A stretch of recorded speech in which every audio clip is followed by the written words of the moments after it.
Joined now by our male athlete of the year of our season of celebration. And I think we said it in the voiceover at the awards ceremony, Trey.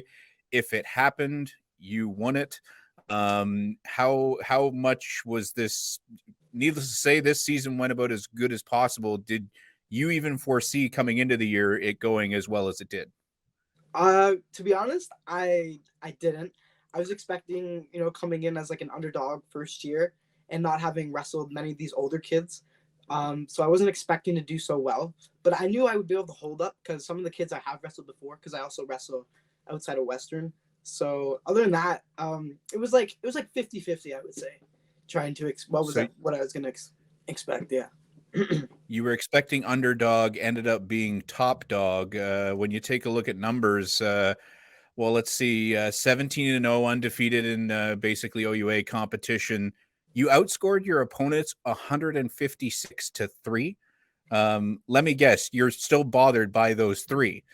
Uh, actually, no. To be honest, when I read that, I had to go back over it a second time because I was like, wow, because I wasn't expecting that either. I've never kept track of like my score or anything. So whoever did that, thank you. That was pretty sick.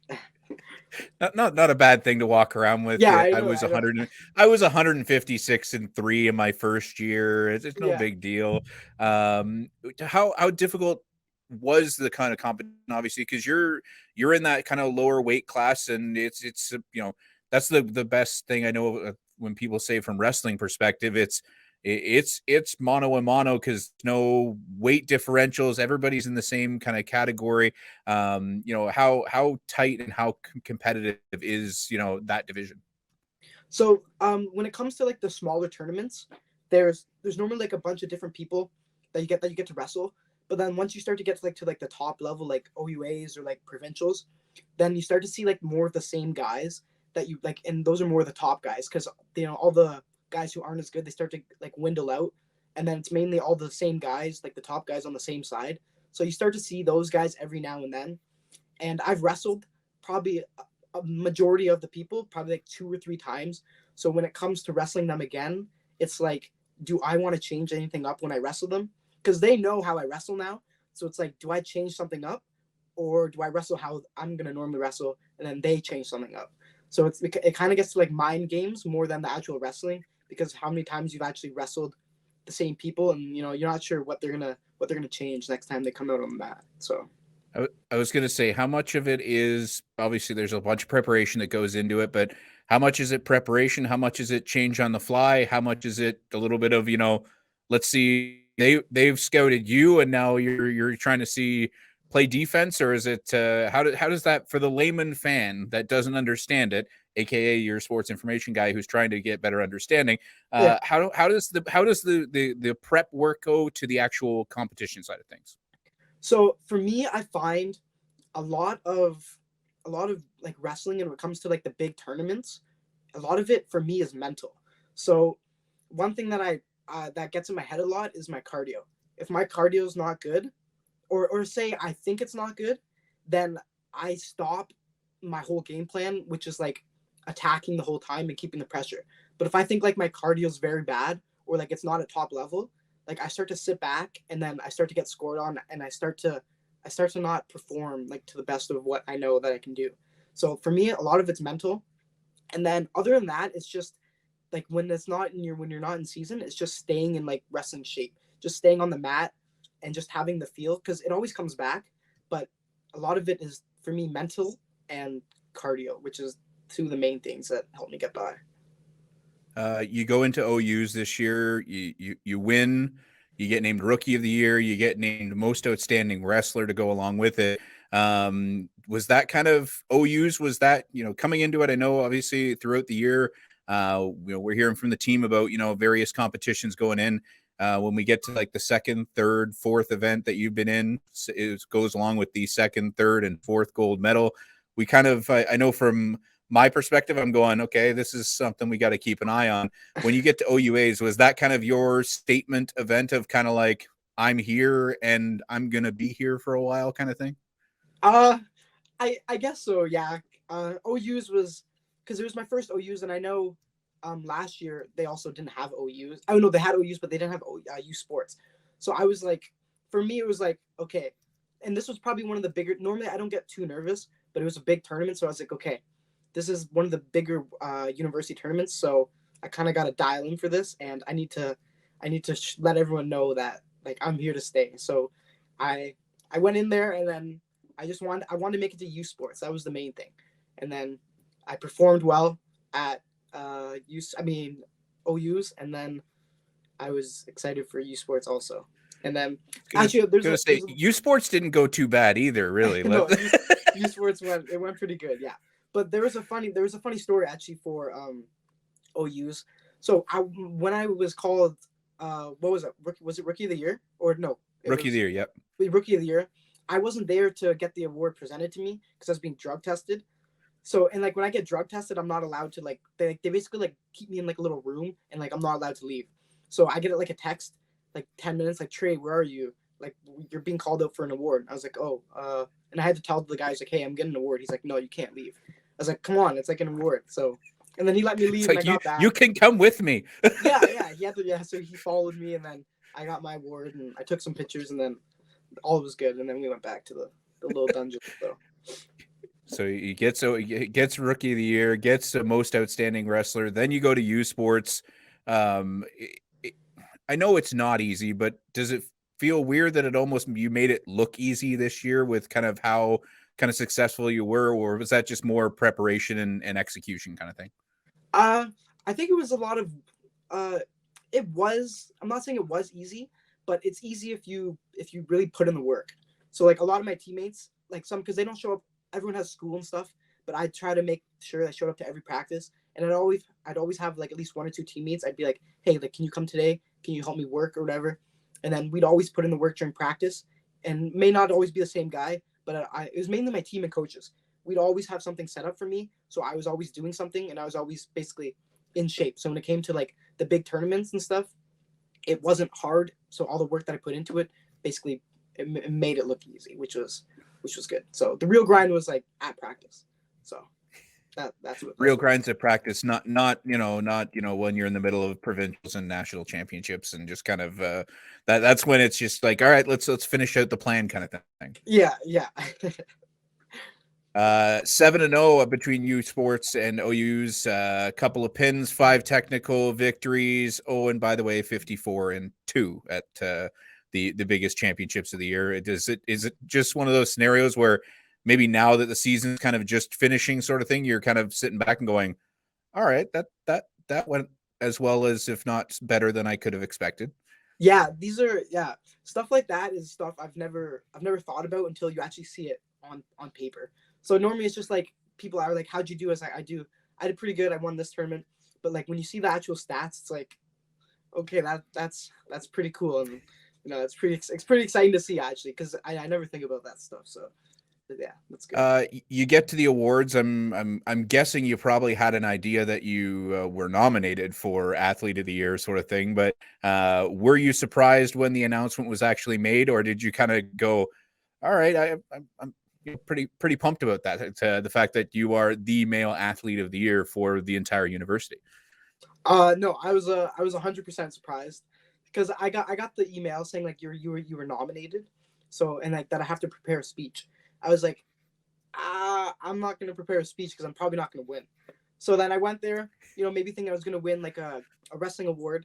And then, they said my nomination, Trey Trotman, and it was the other guys. And then when they called my name, like my whole team, they were all excited. And then I was excited, but that wasn't the thing I was thinking about. I was thinking about, I have to try to think of something to say up there, because I wasn't expecting to win. So then I tried to think of something real quick, and then I just walked off the stage right as soon as I said it. But once everything calmed down, I was pretty happy with myself, because a lot of work went into I guess the stuff I've done this year. So I'm happy about that. I gotta ask you about the style, the white shirt, black bow tie style, keeping it extremely crisp on the style. Take us through. Was there a plan for the outfit? Because I think I've seen a bow tie or two throughout the year, didn't we? Yeah. No, I actually hate dressing up.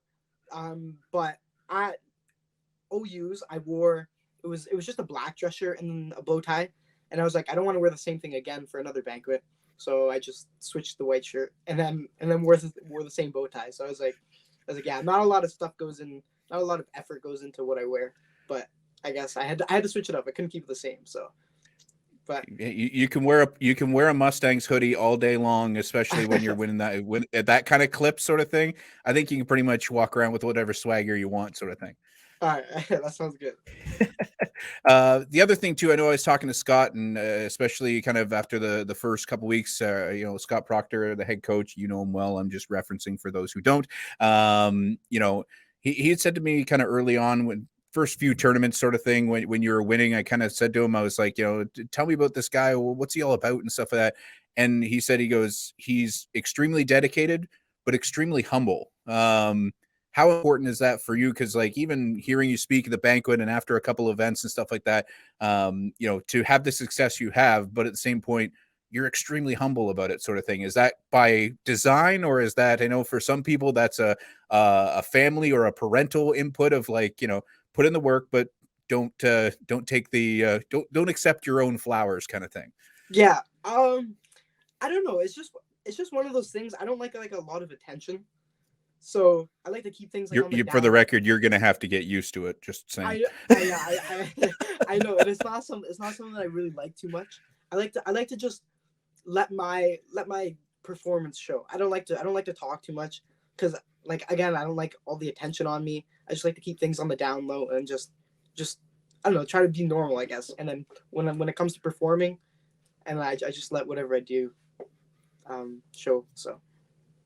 On top of that, obviously, end of the season after OUs and U Sports, I know there was obviously, a couple of big events that kind of put you on, into some other, some junior Pan Am coming up and that kind of stuff. How much are you looking forward to those other elements? And for those who don't know, take us through these other elements or the other competitions you're now involved in over the next little bit. That'll be some pretty big deal, I guess you would say. Yeah. So actually, I was talking about it with my coaches. There's a lot of stuff coming up, like a lot of different opportunities, but we're not sure which ones are the best to go to right now. But the main one is, since I did well at junior nationals and I did well at senior nationals, that qualified me for the Olympic trials for wrestling, which is coming up in December. So that's the main thing that me and my coaches are looking at right now. So basically, some of the opportunities I have in the summer we're gonna try to work around what's best for the Olympic trials. So I have Pan Ams in Chile. There's a couple camps I have. One's in Poland and one's in Hungary, and then we're thinking about maybe going down to like the States, because like North Carolina or somewhere like that, because there's this guy I know who wrestles in the States, but he's Canadian, and he invited me down. So these are all just like good opportunities like for me to train to prepare me for December. So we're just trying to figure out which one's the best and which one's going to prepare me the most for December. Obviously we mentioned this is your first full year of kind of full competition sort of thing. How is this kind of one of those scenarios where it's now this is the first year as the standard and now you're just looking to kind of build it each year by year? Or is it the fact that you're I know from a wrestling perspective, some people say, especially in the lower weight category, is it hard to stay there sort of thing? Especially most people add the 15 pounds to the first year. You have to stay as in shape as possible sort of thing. Yeah. So actually, when it comes to weight, I'm pretty light compared to so we all wrestle 57, but I basically walk around like a little heavier than 57. So I'm actually trying to, right now my goal is to try to get a little bigger, because when it comes to like wrestling people my age, I find strength isn't like a big factor. But like I said, when I wrestled at seniors, I was pretty small, and I can tell you I definitely wasn't as strong as some of the guys I wrestled. So I got to put on a little bit of weight and muscle, and then hopefully cut some more weight back down to 57. So that's the plan for the next couple of years, is to try to do that. It's all a strategy scale. It's like, Yeah, all right, we'll be here at this and here at that and so on and so forth. For those who don't know, when did, I know I always love asking people how they got into their sport sort of thing. Was wrestling always the thing, or was there other things and wrestling came later for you? Where did this kind of love of the sport come from? Yeah, actually, wrestling.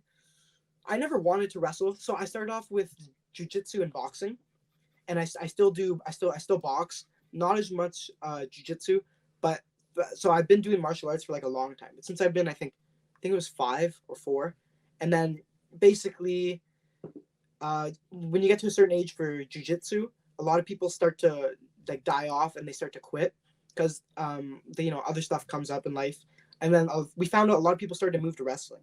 So then I never wanted to wrestle, but then I don't even remember why, but I wrestled my first tournament, and then I did pretty good, and then basically from there on, jiu-jitsu started to die down. At this time, I was doing boxing too, and then I still box, but I don't compete anymore. Once I got to university, because it's hard to do both, and then basically as I got older, wrestling started to kick in more, and then the other two started to die off, and then now in university, wrestling's like the main focus. So yeah, wrestling wasn't always the first thing. It was more other stuff that led up to it, but it was still martial Uh, arts. So yeah. it's all in that little bit of combat realm sort of Yeah, thing, I guess. yeah.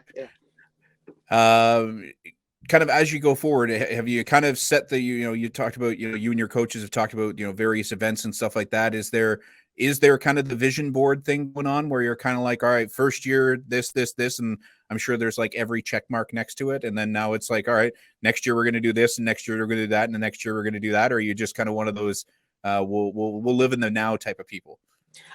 So for my coaches, they're the ones who basically say, we're gonna do this, we're gonna do this, we're gonna do this. But when it comes to me, I'm just the one who's like living in the moment. Like the other day, it was yesterday actually after practice.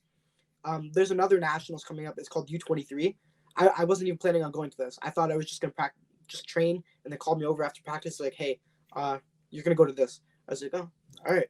I guess training's got to start to kick up again. We gotta get back in wrestling shape, and then yeah. So basically, they come up with all this stuff, and then they tell me, and then I'm like, all right, let's do it, and then that's how our relationship works, which is good. I like it. I like it that You way. you just tell me where to be, and I'll dominate that too. Thank you very much. So, Yeah, I'll try. I'll try. Yeah. I know after, especially when anybody wins big awards, there's usually the phone and the social channels usually light up a little bit. Were there any particular congratulatory messages came your way that were of importance? I know some people it's either a prominent alumni or a coach, or sometimes it's just mom or dad or a family member sort of thing.